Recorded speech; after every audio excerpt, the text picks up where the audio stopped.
म्हणून जगदंबेची प्रेरणा बरं. म्हणून कुलदेवतेचं कधीही तुम्ही बंद करू नका. पुष्कळ नवीन नवीन संप्रदाय, सगळे संप्रदाय आपलेच आहेत कारण आपलेच लोकांनी काढलेत म्हणून सगळे आपलेच आहेत.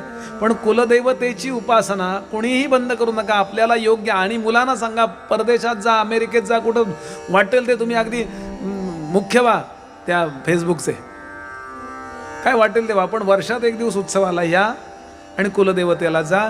तुम्हाला पिढ्यानपिढ्या काही कमी पडणार नाही, लक्षात घ्या. फार मर्माच्या गोष्टी आहेत या. कारण तुम्हाला सद्गुरू सुद्धा मिळणार असतील तरी कुलदेवतेच्या कृपेनंच मिळतात.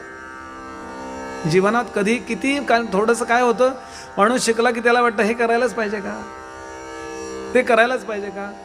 अरे आद्य शंकराचार्यांसारखे शंकराचार्य सांगतात, बरं आई मी चुकलो तरी चुकू नकोस. बरं पुत्रो जायेत क्वचिदपि कुमाता न भवति.